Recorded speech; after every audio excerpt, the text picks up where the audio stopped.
Welcome to the second edition of the VEOC Hangouts on Air. This time we've got a guest in Erbin Crowell, who is, we'll be discussing his master's thesis that looks at co-op-led development and some of the examples of fairly developed co-op complexes in Europe.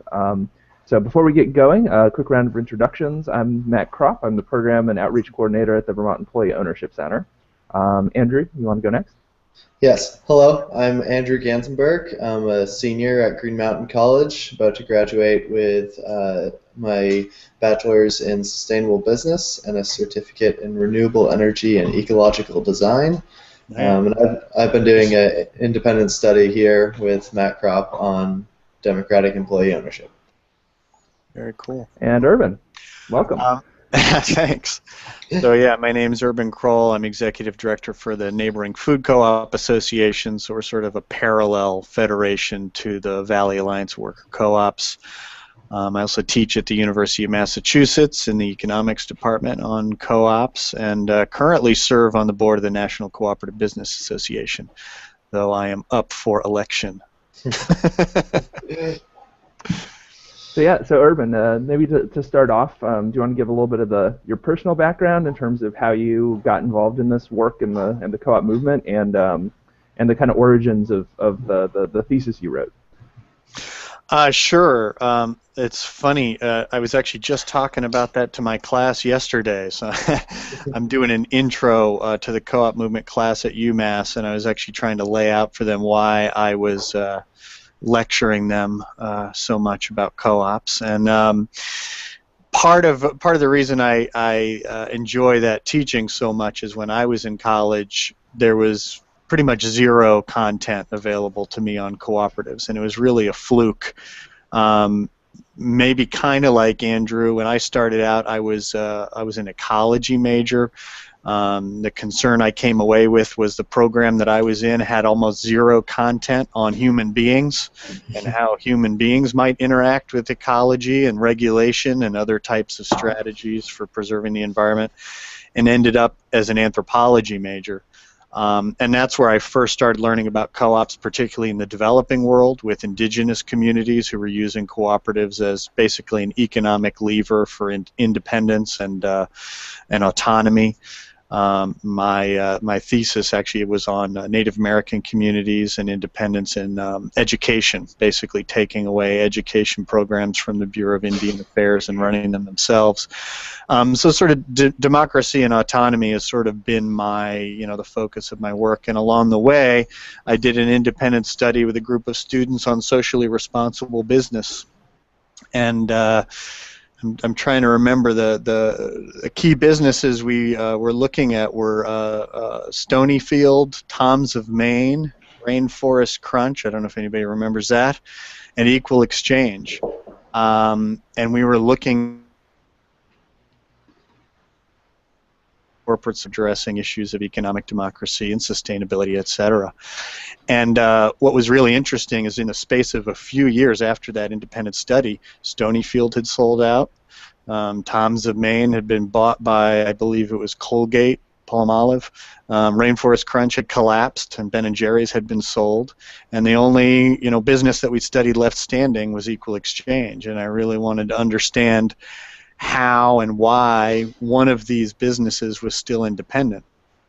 And what I came away with was that it was the cooperative structure. Basically you would have to have convinced all of those employee members that it was in their interest to sell out for a payoff and give up all of the control, participation, input that they had in that enterprise, which certainly you could do. But you'd have to make a pretty compelling case for them to do that. And after I graduated, I was really trying to figure out where I was going to work, and of all things, an anthropology visual arts major saw an ad for a coffee salesperson at Equal Exchange.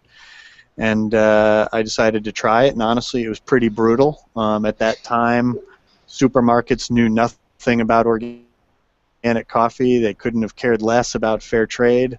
And a lot of it was banging my head against a wall, except at food co-ops. Food co-ops were the ones who understood what we were trying to do. They were among our first and most loyal customers. And I ended up being at Equal Exchange for 10 years. I think when I at their 9th employee, by the time I left, there were over 100. Along the way, I learned a lot about the complexities and realities of working in a cooperative environment. I think one of the key challenges that we often have in co-ops is that people, once they get work for a cooperative, everything is going to be what I call sunshine and flowers, right? Nobody's ever going to disagree about anything. Everybody's going to love each other and support each other, and there's never going to be any problems, and that's just not what it's about. You're going to have those same conflicts, but they're going to be above board, and people are going to have participation in them. But we faced a real challenge with a lot of young people getting involved who, really thought that this was just going to be the perfect place for them, and they'd never have to worry about conflict again. And we really had to come up with ways of addressing that and helping people. So early on, I proposed a position for what we called a worker-owner coordinator, which was basically an effort to get the employee members more involved in the enterprise itself, rather than just ceding all control and all dialogue to the board of directors.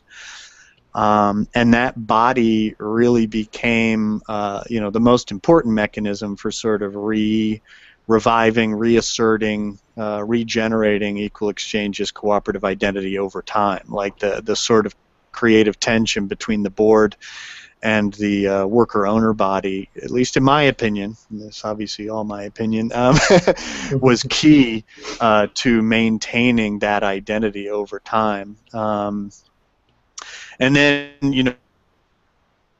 toward that time, I learned about the St. Mary's program, the graduate program in cooperative management, and luckily for me at that time, the National Cooperative Bank was giving scholarships to that degree program, and I won one of those. And frankly, my mind was blown by the program. I had, even all my time at Equal Exchange, I knew a little bit about Mondragon, but had no sense of the sort of long history and struggle of the cooperative movement until I got into that grad program, as well as trying to think about everything from a cooperative lens. So this is basically a business master's program, but through the cooperative lens. So everything you look at, whether it's marketing, financial management, strategic planning, is all through the lens of the cooperative values and principles. And in that process, I realized Equal Exchange was not going to be the end of the story for me. We were one co-op, we were one successful worker co-op in a sea of conventional businesses. We did a lot of things very well, like supporting farmer cooperatives, working with food cooperatives, but we really were not doing, from my perspective, anything like what we could have done in terms of creating opportunities for other people to be in cooperatives. Like, we were not contributing to cooperative development. We were not expanding the scope of what was possible using cooperative enterprise. And I decided that that was the key question I wanted to get involved with. And so in the middle of this grad program, I actually left Equal Exchange. I worked for Cooperative Development Institute for a little while. I worked for the Cooperative Fund of New England, trying to figure out if those were the places that we could really create growth in the cooperative movement. And then I met Adam Trott and some of the folks from this sort of nascent group of worker co-ops out here in the Valley of Western Massachusetts that were trying to figure out how to formalize. And in the process of, so basically I proposed to them, could I use my final project for St. Mary's as a case study on you guys and what you want to get done, how you want to get it done, and I'll make a proposal to you, and at the end of it you say yes or no. And in the process of doing that research, of visiting Italy, of learning more about Mondragon dialogue, I just really became convinced that the sort of linchpin in cooperative development, what we see in Mondragon, what we see in Italy that we do not see here, is federation. We don't see cooperatives working together within sectors and across sectors in a conscious way. and that was sort of the missing link. You know, if I'll send you the slide I sort of used in my class in the past week, sort of trying to explain how, from my perspective, you know, that there's four sort of key components of the successful cooperative complex, which is sort of in the conclusion of that paper, and it's, you know, a clear understanding of what makes co-ops different, which feeds into a willingness to join in federation and solidarity, reciprocity, which enables cooperatives to build scale and their own resources for development, which makes them a force to be reckoned with, which enables them to influence the government, educational institutions, and policymakers, which feeds back into the cooperative identity again. And that, you know, in my experience, has just really been missing in the United States. When you talk to leaders in Mondragon, when you talk to Italy, you know, the Lega co-op system, there's a very clear understanding of what they're there to do. They're not in a responsive mode, they're in an aggressive mode, and I mean that in a very positive way, right? One of the great examples in Italy is when the Italian government pulled out of a lot of government services. You know, the Italian co-op movement aggressively went after that as an economic opportunity, right? They said, fine, so the government's going to get out of employment services, we'll do that. We're going to propose a new type of cooperative called a social cooperative, and we will contract with the government to create employment opportunities. Or, you know, the government's pulling out of elder care services, we'll do that. And we just don't really have that in the U.S. You know, we talk about that almost endlessly, but then the next question that comes about is kind of who's going to fund it, right? Mm-hmm. And here and there we find resources that help us get that work done, but it's never integrated into a system the way it is in Mondragon in Italy, right? When the social co-ops came around in Italy and they said, where are the resources? You know, the Lega co-op said, here's the resources. And they were able to just launch these cooperatives. Some of the social co-ops that I visited there, you know, the sole reason for their existence is 60% of their contracts come from other cooperatives, right? The cooperatives were very deliberate. We're not going to let a startup fail. Like when it launches, we're going to tell them what it's going to provide to us, and then we are going to purchase those products and services from them in a deliberate way, because we want them in our system, we want them in the federation, we want them as dues-paying members so we can grow this movement. So that's kind of where, you know, I made that pitch to the VOC co-ops. You know, one of the more interesting things about making that pitch to the VOC co-ops is in the Italian cooperative system, every co-op contributes 3% of its surplus to this development fund. And I thought, well, they're not going to like that. They're going to beat me down on that, so I'll propose 5%, and then when they don't like it, I'll back down to 3. And so in my proposal I said 5, and they said, okay, 5. So what was exciting about that is these co-ops really saw the potential very quickly. And it's not like these are co-ops with a lot of resources. You could say, you know, unlike some of the other sectors, these are probably some of the co-ops least able to sacrifice those kind of resources, whether you're talking about dues or contributions to a development fund, and yet they dove in. And so that was really great. Working with Adam on that was really rewarding and exciting, but it was still part-time work for me. We had even been talking about whether one of the VOC co-ops could hire me for a day job so that I could make the work for VOC sustainable. And around that time, these food co-ops, the neighboring food co-op association, was doing parallel organizing, basically asking the same questions. You had a group, at that time I think it was 17 food co-ops up and down the Connecticut River Valley, thinking about rebuilding a regional federation. There used to be regional federations all over the U.S. And they basically asked me to go out for the job. I actually wasn't going to go out for the job because I didn't think that they would want... I thought they would want somebody from the food co-op movement. You know, I thought that they would want somebody more specifically in food retailing, and I was pleasantly surprised that they actually were very excited to have someone who was willing to push some bigger picture thinking around these things. And so basically I said to Adam, you know, this is a huge opportunity for me to not only make my work life a little bit more sustainable, but contribute to a parallel federation and offer us the opportunity to have two federations in the same region that can support each other. And now I think it's been a little over 5 years since I've been doing that work with the neighboring food co-op association. And I guess the only thing I'd add on there is a lot of the results that we were hoping for on a local level that are laid out in my report have happily shown themselves to be viable, right? VOC has, I think it's in the past, is it 6 years? They've done 6 conversions of conventional businesses to cooperatives. They've supported startups. We've helped create this certificate program at the University of Massachusetts, which everybody said was just kind of pie in the sky, never make it happen. We have been able to resist cooperative legislation that we saw as actually contradictory to the cooperative identity, and if there had not been a regional federation to push back on that legislation probably would have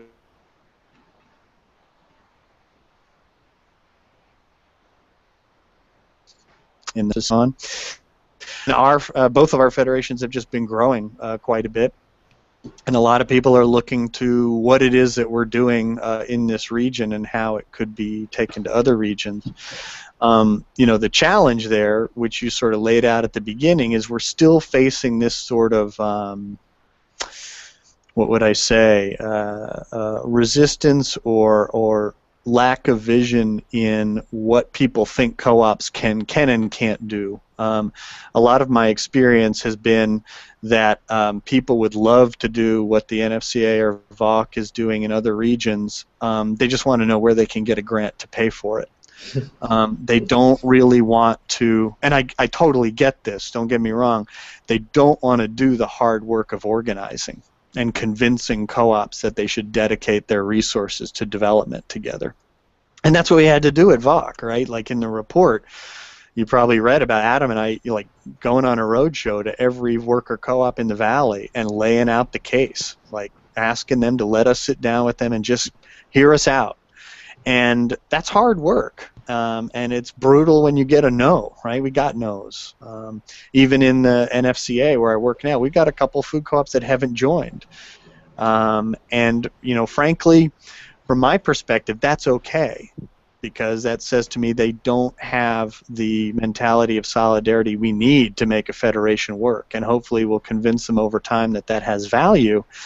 But you don't want to force anybody to be part of a collaborative environment, right? Like they're not. It's not going to be productive for them, and it's not going to be productive for you.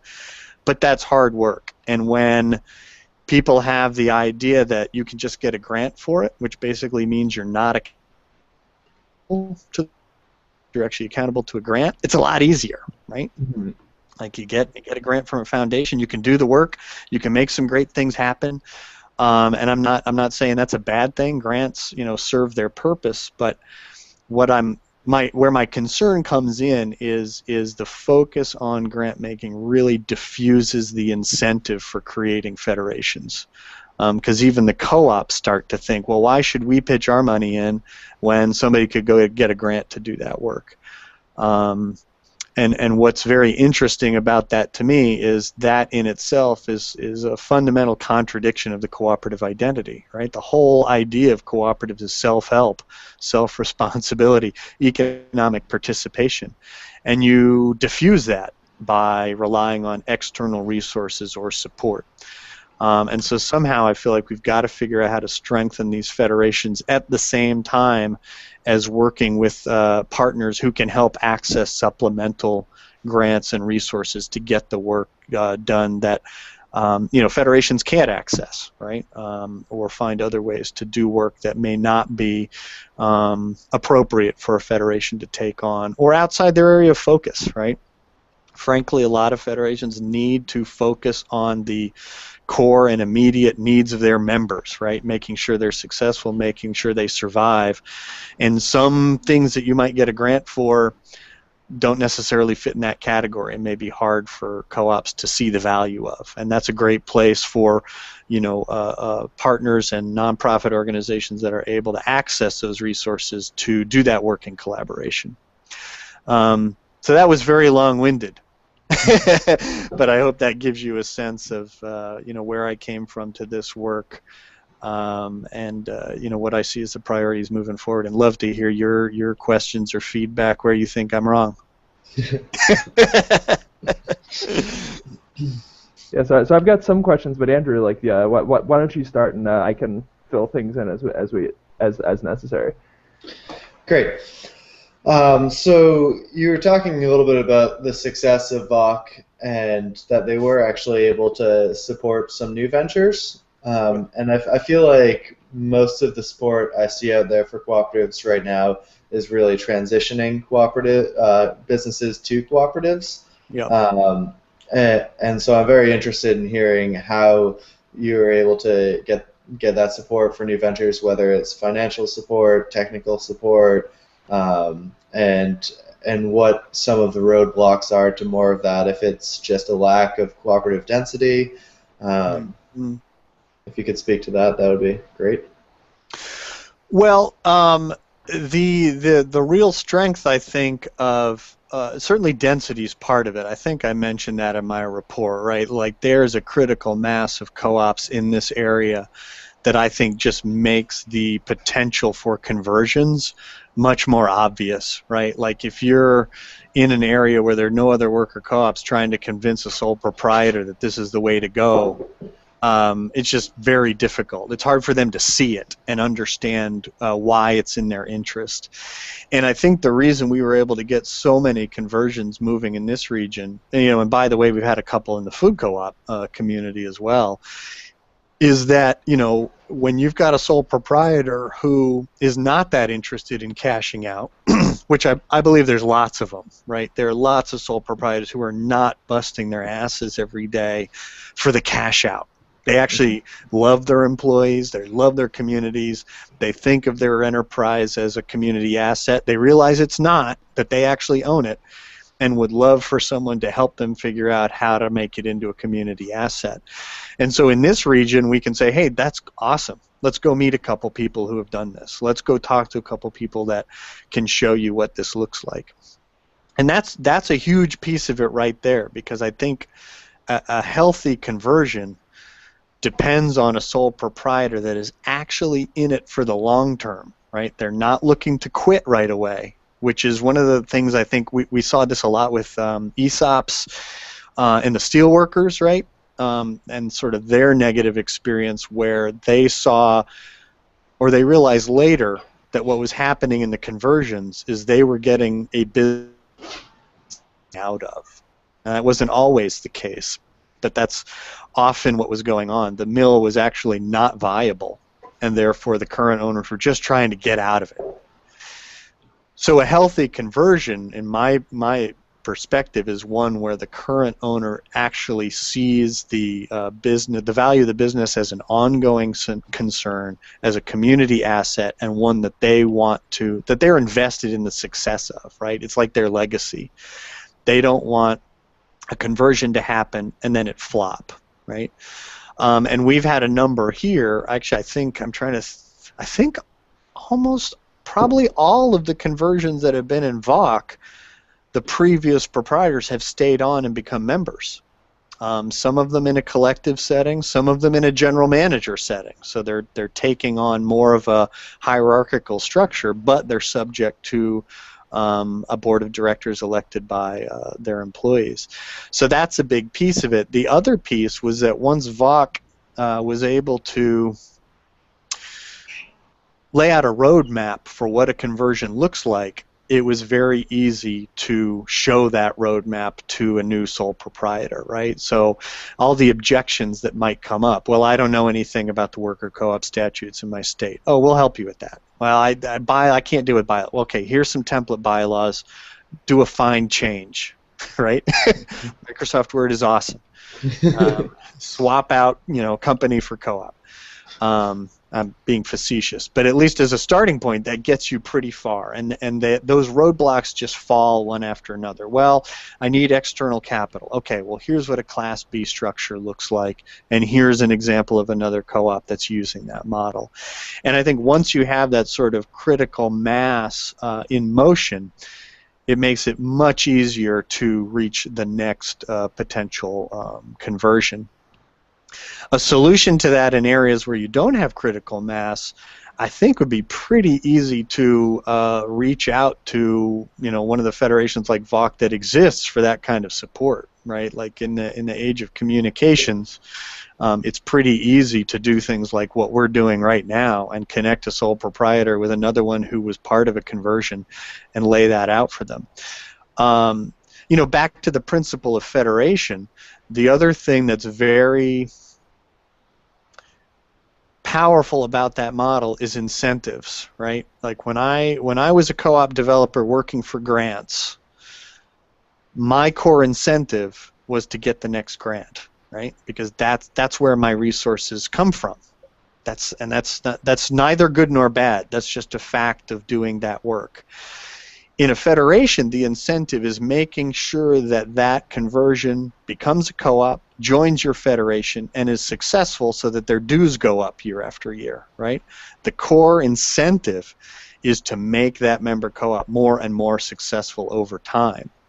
And so I think that creates a very different attitude, both among the staff of a federation as well as the other co-ops, because the other co-ops would love to get to a point where, hey, let's have a discussion about reducing dues because we've got enough critical mass now that we can spread, we can spread the load more widely. So I think that's another area where the question of federation is really important to this equation. Did I answer your question, or did I drift too far? No, I think you did a great job. Thank you. So one kind of follow up on that topic, Yeah. and I think sort of in the U.S. the the low-hanging fruit is you've got businesses with cash flow, existing operations, conversion. Absolutely. Conversion is simpler. It was kind of then sort of doing startups. But what's interesting to look at both the Mondragon and Emilia-Romagna case studies that you kind of you lay out is that they have this kind of infrastructure for starting like new businesses more or less from scratch, or from a group of members of an existing co-op having an idea and having a spin-off. Yep. In terms of the development of this infrastructure, if the conversions are the low-hanging fruit that can kind of allow for increasing the density, at what point do you see kind of co-op startups being a supportable thing, or a thing that beyond just a handful of super hippies who are ideologically motivated and have access to independent capital? Yep. What point do you see that as being kind of a viable piece of this larger system? Well, in worker co-ops in particular, I think it can be viable almost immediately if there is an ideological understanding of that strategy, right? When you and I think that's been part of VOC's sort of hopes, but they haven't quite figured out how to motivate that because co-ops are notoriously independent, particularly in the U.S. I mean, this is the other thing that we're swimming upstream a little bit on, is I feel like and it's not, if you talk to people in Mondragon and in Emilia-Romagna, they will say I'm wrong, right? They will say, oh no, we have to have arguments with our member co-ops all the time about solidarity and about our commitment to each other and reciprocity. But even though they would disagree with me, I would say that there's still a stronger sort of system and culture that assumes that is what, certainly, but it's much harder to push back. Whereas in the U.S., I personally don't think it's necessarily cultural. I think it's a problem of development. I think that over time, our development organizations have not focused enough on the principle of federation. They think of cooperatives as independent enterprises, and you create a business and you put it out in the market and see if it survives, right? And that's not smart, right? That's not good business development. Like, I understand, but that's not good development, right? Like, if you're going to go to the trouble of starting up an enterprise, you don't want to just push it out in the market and see what happens. And I think a lot of worker co-ops, particularly where there's some density, have a real opportunity to sit down and say, okay, what are the products and services that we all need, and who wants to form a co-op to fill that? Anybody in? And because then you can say, look, here, let's all take a look at our statements here and see how much we all spent on payroll services last week. Let's see how much we all spent on internet hosting, right?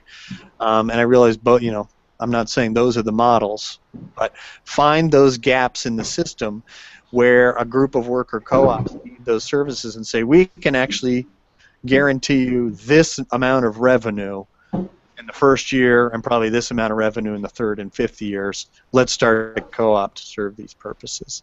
And my sense is that's what happens in Mondragon and Emilia-Romagna, right? Like when you walk through these factories in Emilia-Romagna, it's loaded with high-tech equipment produced by other worker co-ops, right? They habitually spin each other off and provide the business that's going to make the enterprise viable over time. Because so many of our worker co-ops feel like they're in such a fight for survival on their own, it's very hard for them to take the time to sort of think about, okay, what could this look like if we helped support another startup?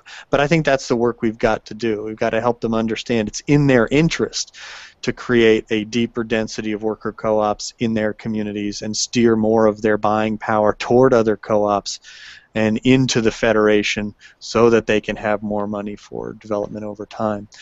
I welcome your thoughts on that too. Why that hasn't been as much of a focus, I'm not sure. Although, the conversion, as you pointed out, the conversion model where you've got a viable business that's already got a cash flow is pretty compelling. And if you want to put your resources where it's going to have the most impact, that makes perfect sense to me. I mean, startup is hard. And while there's an opportunity, especially while everybody's talking about conversions, I say strike while the iron's hot. And figure out how you can make as many of those happen as possible while you've got people's interest. And we've got a few of those. So just to say from the food co-op experience, I think what you're talking about is even more extreme, right?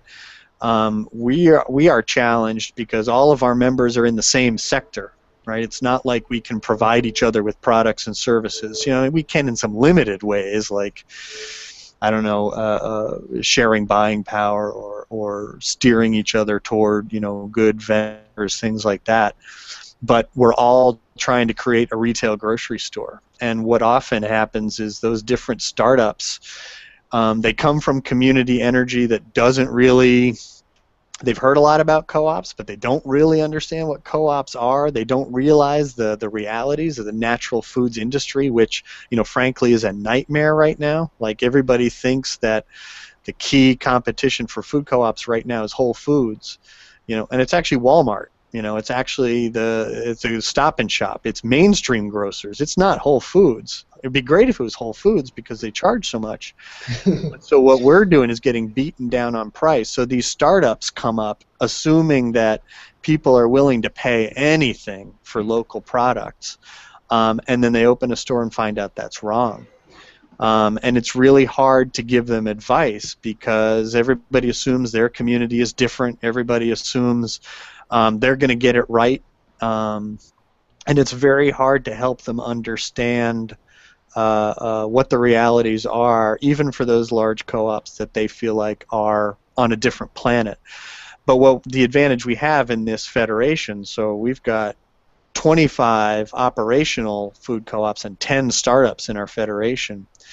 And what we have that they didn't have before is they're coming to all of our gatherings, right? We have gatherings of all of our food co-ops, our annual meeting, our fall gathering, and those startups are coming into the room, getting to know those other food co-ops, understanding, learning from them, sharing resources, and getting a better sense of the realities in the marketplace before they get started. And certainly my hope is that that's going to help us have more successful startups moving forward. But it's a real challenge for our sector as well.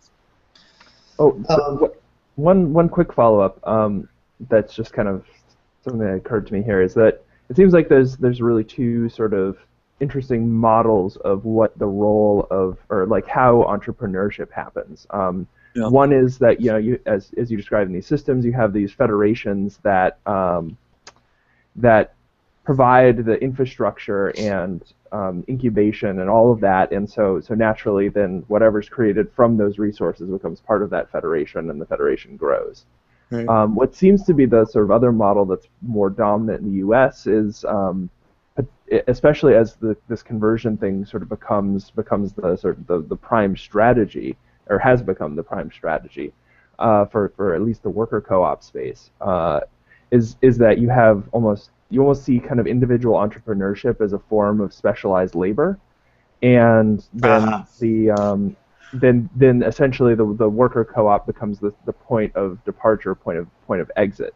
And I wonder if that's also, there's sort of a differentiator, is then conversion happens in the latter at the point where the founder wants to step back and is sort of done with the organization, versus what you were describing with a lot of the VOC co-ops, where the founder stays in and is kind of sort of sees themselves from the beginning as having a more limited role. Do you have any thoughts on that kind of potential dichotomy? Yeah, I'm trying to remember if we've ever. You've probably noticed in a lot of my writing that I use this term coopreneur, and I realize it's an awkward word, and it's meant to be awkward and catch people's attention. I actually think it's in our food co-ops as well. When you've got a really strong individual who's really got drive, creativity. Now, and the challenge there is that, in our sort of mainstream business culture, the assumption is that entrepreneur is going to be repaid for all that, sweat equity, all that specialized type of labor, as you pointed out, in a sell-off. And I'm not sure that's a good match for the cooperative model, even the worker co-op model, where you're potentially developing a little bit more internal resources, because that assumption in itself is destructive, right? When a person is part of an organizing effort that they assume that they are going to be done with, right? Like their sort of long-term participation is not part of the equation. You lose all of those sort of internal assets that you normally build up in a cooperative, right? Like one of the advantages a lot of cooperatives have is the almost ridiculous longevity of their either staff or leadership, right? And that's worker co-ops as well as food co-ops. One of the great things about them is the career ladder, is the long-term viability of that job, the ability to make it more rewarding. And when you have a sort of development structure that assumes that person's going to leave with all of the intellectual assets that they've built up and take those with them out of the co-op, I think you've got a challenge. That's not to say that's a bad. It's a great strategy for the capitalist marketplace, right? I mean, it works. It's great. You have really creative people who build up an asset that the market then buys from them and turns into something for investors. The problem is that's not what a co-op's for.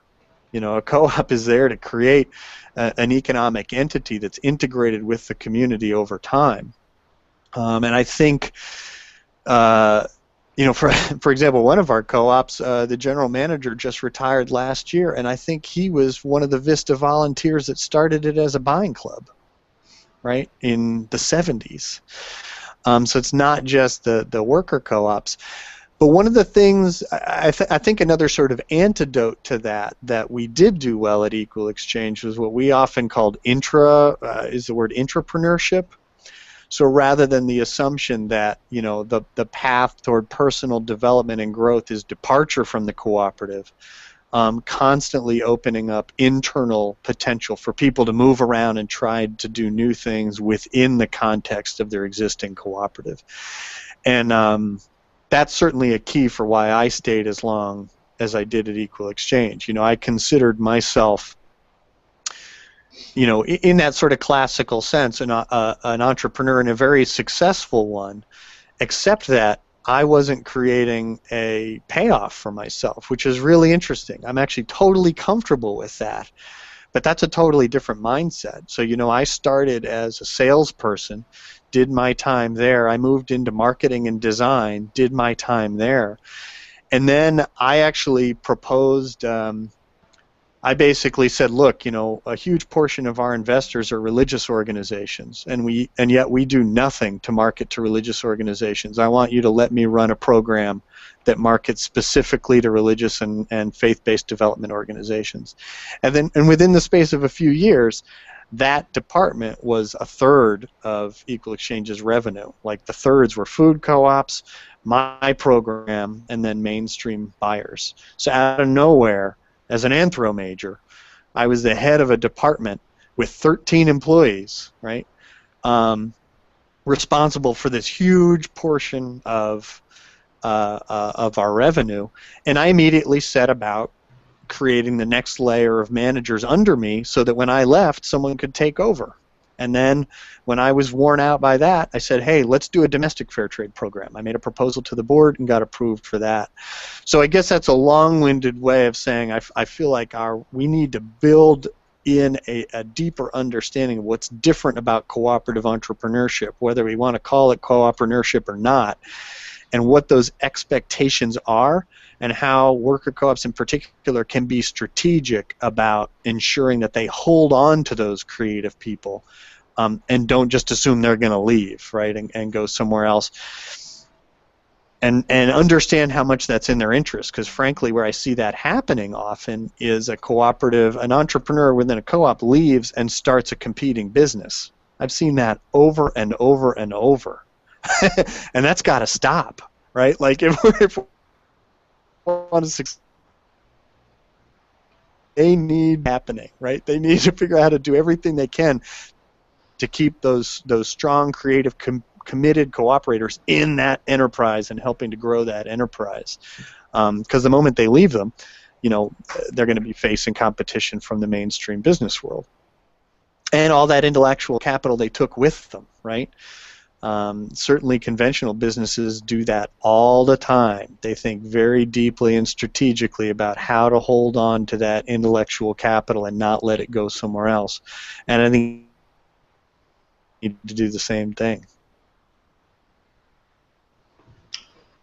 Do you think that that's something that cooperatives are like employee retention in that way is something that cooperatives are not doing as well? Because it just like anecdotally, it would seem to me that cooperatives are offering, a little bit more employee engagement and things along those lines that are going to make for a more invested employee in the company. Yeah. My experience is they do it by default. They don't do it strategically. Okay. I think that's a consequence of the cooperative structure, and it is an advantage. And I think Matthew's probably looked at this too, but I think you see that across sectors in general. Cooperatives are generally better at retention, but I think it's one of the advantages of the structure, not a strategic intention, right? Mm-hmm. I don't know if you have any thoughts on that, Matt. I think one of the interesting things that's been kind of this like a lot of interest in employee ownership and in general in the design, build, and construction fields, and I think a piece of that is some related to something that Erbin pointed out, which is that it's a sector in which the career path is you build up your skills traditionally, and then you go off and you start your own business. And so in that context, then employee ownership is a way of saying, hang on, we can bring you into the business so you don't go off and start someone who's competing with us, but you kind of keep it in-house. And I think, particularly in the design build space, John Abrams' book has been quite influential. And we've in terms of like people coming to the Vermont Employee Ownership Center and saying, hey, this is something I'd be interested in. It's a substantial percentage are people have been, and probably in the last couple of years, people within that sector who've read John Abrams' book or heard him talk and are like, this makes total sense for us, and it would allow us to sort of keep the best employees who we've been cultivating. So there's there's definitely a sector advantage there. Yeah, and he's thought about that strategically on the one firm level, Mm-hmm. right? And you know, he set up an entire retirement trust, right? And if you look at the payout from that retirement trust, it's pretty awesome. You know, if you're one of those employees. And I think that what has happened in what I wish is that we could tap John for more system thinking, right? Because what you see in Mondragon, right, is they've got the retirement system built into the entire system, right? They've got that whole retirement cooperative, and that was, in some ways, that was a fluke of their history.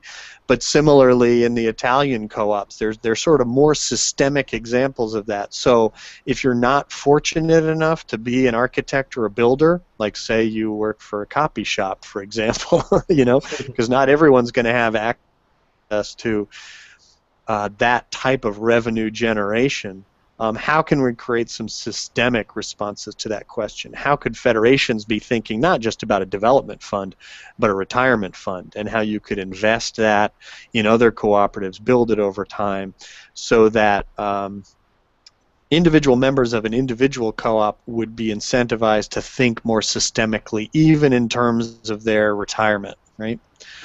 That would be an awesome study for somebody to do. Like, how could we think about John's model on sort of a systemic level? You know, again, some of those co-ops, some of the other services co-ops, that's one of the challenges our worker co-ops have, is how many are focused in services, and your revenue stream isn't that huge, right? You're working on very thin margins, and what you're able to set aside can be very thin. So I think there's some interesting tie-ins here with kind of how generational change could be pushing this movement. Yeah. I know there's a lot of talk of how retirement of the baby boomer generation is really pushing a lot of the conversions.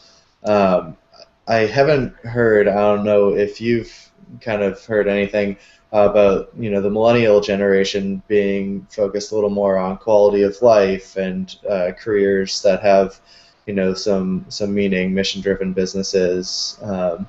If there's anyone you know looking at how that's driving the cooperative movement, or if there's any tie-ins with that. I've seen a lot of comment on that potential.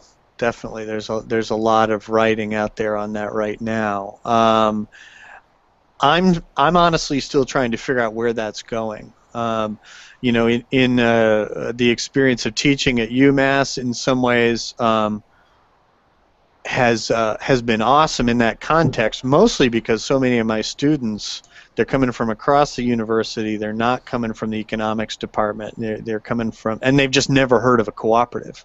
And they get very excited about it. I feel like we are failing on that front. Is our education around the cooperative movement is not deep enough to really bring students into a deeper understanding of the history, values, and what we're talking about now, which is sort of systemic change. So I feel like they come away with it with a much more sort of surface.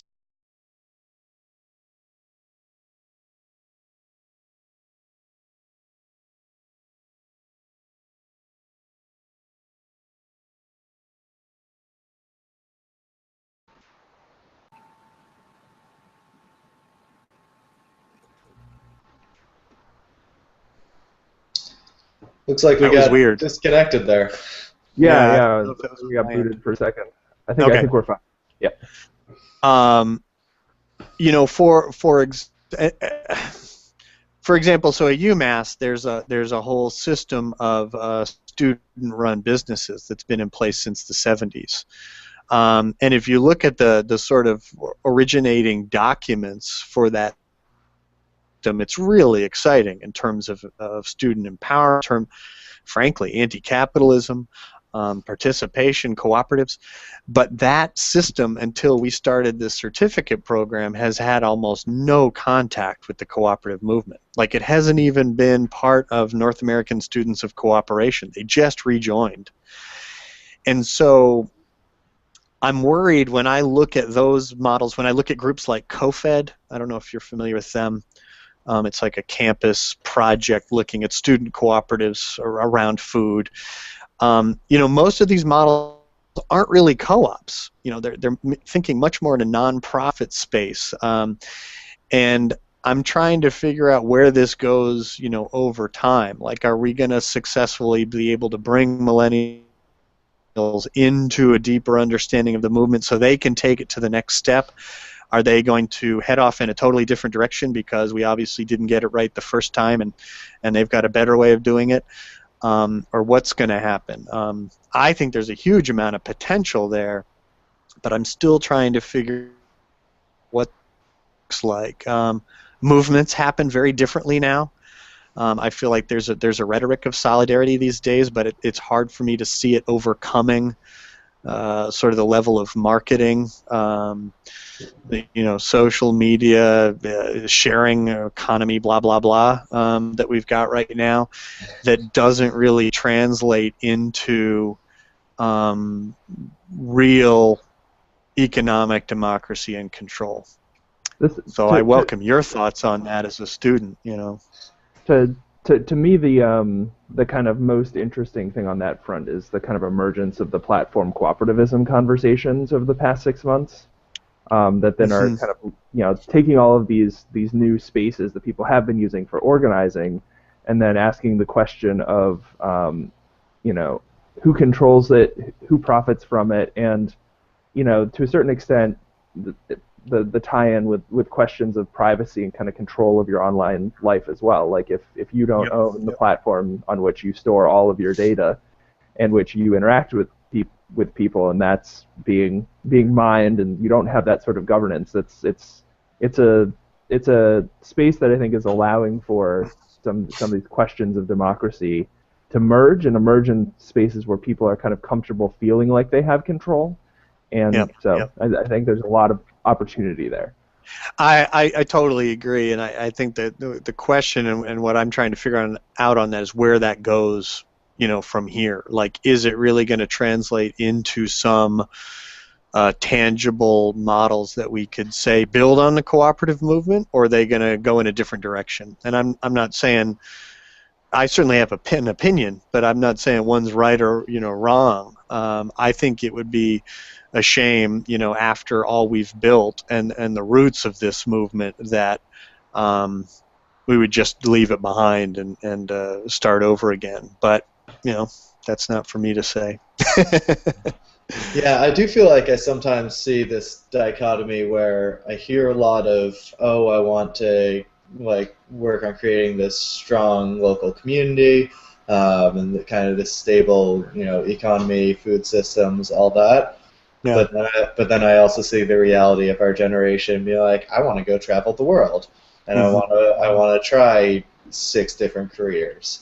So I feel like that's a really interesting tension that's going to have to get worked out in some way. Well, that's not new for this generation. I mean, I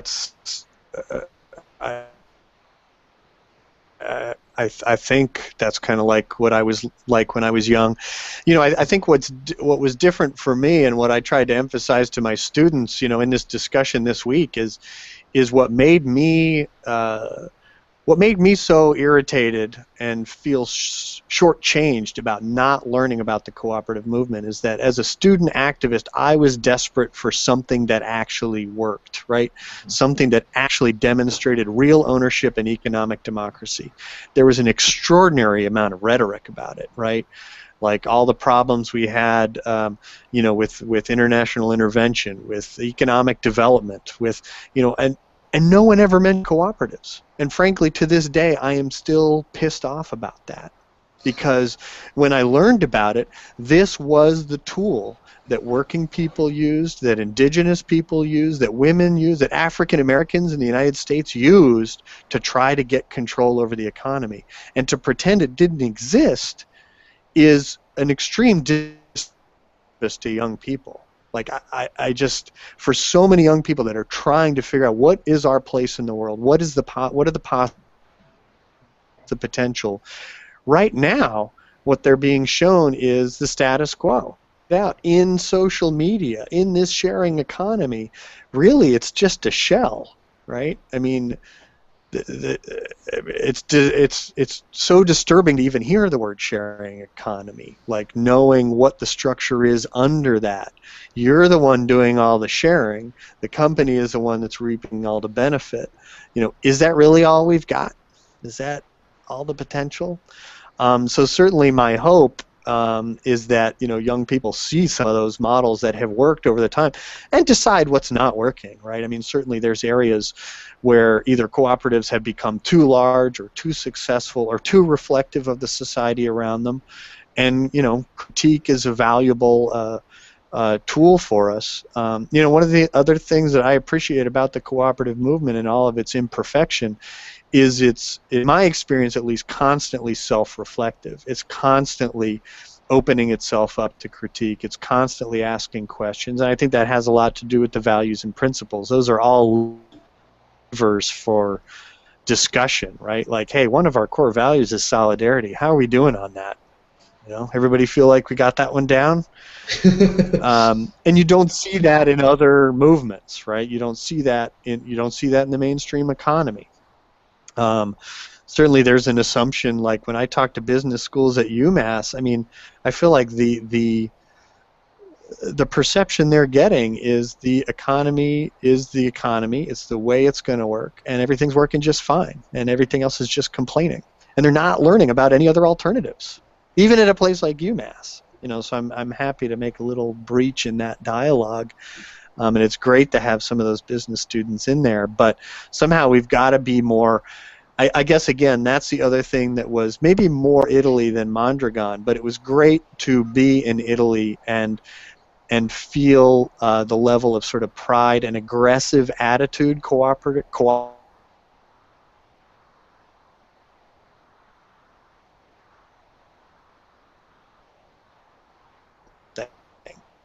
They were very interested in opening up new parts of the economy for cooperative ownership. They were very interested in how to deploy their capital.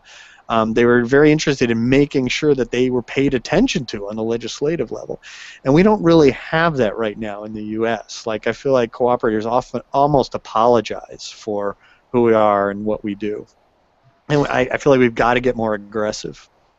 In your thesis, you talked a lot about having a shared legal structure and that creating a lot of that solidarity that I think helps companies feel comfortable pushing that aggressive attitude. Do you mind speaking to that a little bit?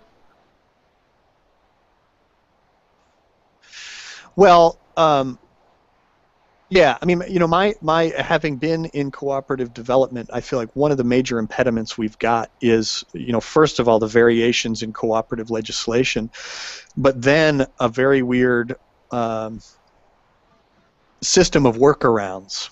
And, you know, I know that there's good reasons to have, and by workarounds I mean other business structures that can be treated as a cooperative under tax law but are not actually cooperatives.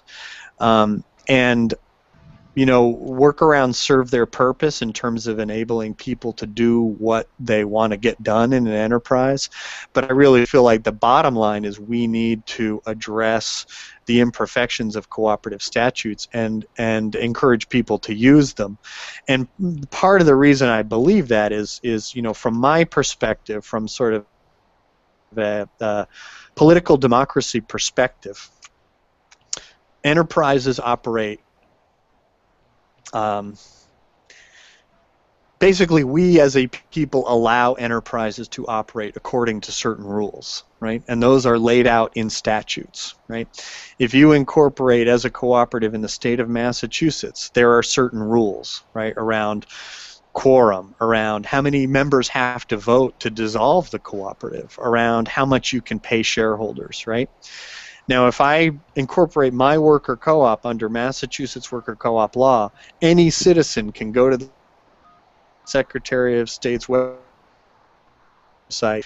If I incorporate as an LLC, I can get treated as a cooperative by the IRS, but almost all the other rules are out the window, right? We can change our operating structure anytime. We can allocate profit any way we want to. We can allocate page any way we want to, within the very vague limits of the IRS. We can vote to dissolve a cooperative. Like, one of the things that's very interesting about Italy is you can't sell it off, right? Now, that's pretty extreme. I love it to death. I think it's awesome that you actually can't sell a cooperative for private gain, because the purpose isn't private gain. Now, I know a lot of folks in the U.S. would say that's extreme and members ought to be able to do anything that they want, but I think that, back to the issue of these statutes, cooperators, working people, labor unions fought and struggled to get these statutes into place, and we need to use them, right? And so that's the bottom line for me. In Italy, someone incorporates as a co-op, you know exactly what that means. We don't necessarily have that in the U.S., and I think that's a big impediment. Even here in the Valley, when I started to work with VOC, there were a number of businesses in this valley called collectives that were not. They were sole proprietorships, and they were marketing themselves as collectives. Some were marketing themselves as co-ops, which is technically illegal according to Massachusetts law. If you're not incorporated as a co-op, you're not.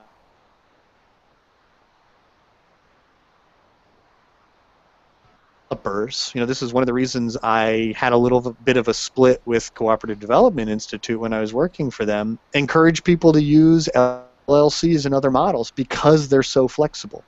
From my perspective, you shouldn't have that flexibility. Like, there's a reason for a cooperative statute to not be that flexible, and it's to protect the rights of the members, right? So those are some of the bottom line issues. I'm working right now with a legal firm because one of my food co-ops got convinced to incorporate as a nonprofit, right? And you can't distribute patronage as a nonprofit. So now, when they've decided they want to distribute patronage, suddenly they've got lawyers all over them telling them they can't do that after they've been operating for years. So there's a lot of bad legal advice because lawyers don't understand the cooperative statutes, but they do understand LLC models. I guess, so I'm going in circles now, and maybe that's part of the point. Like, because we don't have consistent law, the cooperative identity gets completely muddled, and every time somebody wants to start a co-op, we have this with our startups, right? They'll get a local lawyer, and the lawyer will say, I don't know anything about co-op statutes, so let's do an LLC. Like, that's got to stop. That's got to stop. They either need to say, I know nothing about co-op statutes, you should go talk to someone who does, or we need to shut that down. Like, that's not a good solution. It's fine as a workaround for now, but if we want to, really take advantage of the co-op model, grow it as fast as we can, we need to address the issue of good co-op statutes in our region and the country. Cool. Well, so it's 10:01, and I know you've got more things on your plate today. So any final quick thought before we end the broadcast? Well, did I understand you haven't finished my report yet? Oh no, we finished it. Oh, you did. Oh, okay. I thought you'd read through half of it. No, we did that a few weeks ago, and we did the other half in the last 2 weeks. Okay, cool. Well, thank you for suffering through my final paper. No, that was a great read. Honestly, I've been meaning to read it for like 3 years, and so thank you. Exactly right. Sometimes we need an excuse. Yeah, I think I've been Matt's to excuse push through something like that. I think I've been Matt's excuse to read a few things here. Well, it's hard to make the time for that. I guess the closing is I'd love to know any impressions or takeaways you had from it, like anything that could be improved in it. I feel like it's a live document. Like, I've added to it a number of times. I've actually thought about rewriting it, frankly, from the point of my current job. Like, what are all the arguments I made about worker co-ops? What's their relevance to our food co-ops? Mm-hmm. I don't think they're that dissimilar. But I'd love any other feedback, critiques you guys had or takeaways. So I couldn't. So one thing that I was curious about, and if you were to go into like a rewrite and deepening, that I think would be really interesting to look at, uh, it was the sort of in terms of the kind of co-op development funds in Italy, Yeah. the impact of the transition from them being something that was a somewhat voluntary system or system kind of managed by the federations to something that was mandated, which felt to me to have some parallels with Yeah. the labor movement going from sort of social movement unionism where people paid the dues because they felt a kind of obligation of solidarity to the community and responsibility to Right. the sort of service fee style of labor unionism in which basically the whether you're a member or not, you're sort of coerced into contributing, and Right. if those in an attempt to like eliminate kind of a free rider problem, but if the Yep. transition from one to the other has had an impact, or so that was Yeah. something that just for me kind of got my gears turning. I think that's great, and that actually came up. I had that question too, and I don't know if I've heard to this in my paper, if you've ever heard this, but when I broached that question during my time in Italy, the opinion I was given, or the story that I was given, was that it was a defensive tactic by the cooperative movement. The development fund allocation was something that the Lega Co-op had always done. Not always, but had been done for a long time, as you pointed out, voluntarily. And the cooperative movement is under pretty consistent attack in Italy by mainstream businesses. And my understanding was a proposal had come to Parliament to strip cooperatives of their tax benefit, because the argument that the mainstream businesses were making was that these cooperatives were acting in a speculative manner, and members were getting very wealthy by retaining all of those resources. And my understanding was that the movement said, okay, rather than taking away that tax benefit, we will make this fund a mandatory requirement as a community development commitment. That's the understanding that I got. And so they were like, yeah, we're not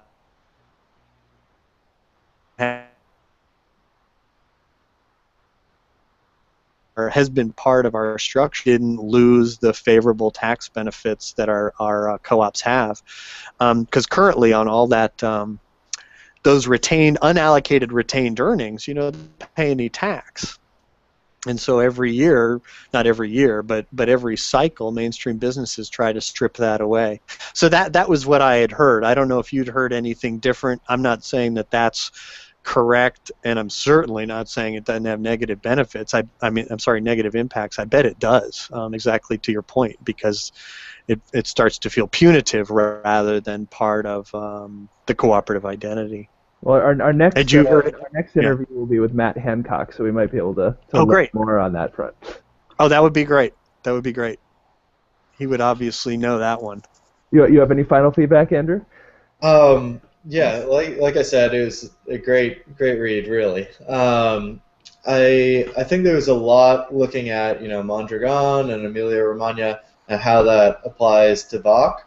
Yep. And there's definitely some talk about kind of the cultures that has supported the growth of Emilia Romagna and Mondragon. I think it would have been interesting to hear a little bit more about how you see American culture affecting the cooperative movement, and maybe a little more broad talk about the movement beyond Bach. Yeah. I know that was the whole point of the paper, I guess, was really using Bach as the case study there. Yeah, no, I thought, one of the reasons I like the Italian model is because I feel like it's a little bit more appropriate to American culture. Like, it's hard for me to imagine people giving up sort of giving up autonomy to the level they do within Mondragon, right? There's a lot of centralized coordination in that system, which again I think is awesome. It's one of the reasons they've been able to do what they've done. But honestly, it's often been hard for me to imagine that in the United States, or that happening immediately in the United States, whereas sort of the Italian federation model, where co-ops, maintain their independence, but that they are integrated within this larger system, made more sense to me in an American context. The other thing that doesn't really address is I don't really feel like we have fully addressed in the American movement the impact of the Cold War. And I think the destructive nature of the ideological battles in the Cold War really impacted the movement much more than we have fully analyzed.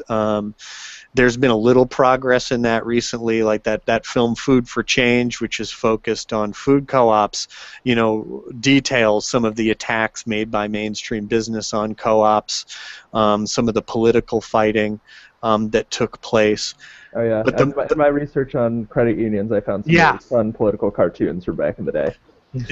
Exactly, and when you look at those and see the sort of open attacks taking place on co-ops, and very quickly following that, the removal of the cooperative identity from so many co-ops, movements, federations, I think that's got to have a damaging impact on movement psychology, right? Like the movement was basically convinced that its identity was a liability, right? That's pretty big in terms of its ability to assert its values and principles, right? If you're saying actually it's a bad thing if we say we're a co-op, so I think that's worth some study and insight as well. Great. Thank you. If you got more feedback, I really welcome any emails or other communications. You got my phone number. Really psyched that you're doing this independent study, and Matt, thanks for giving him all this support on this. We need more people looking at this and coming up through the movement.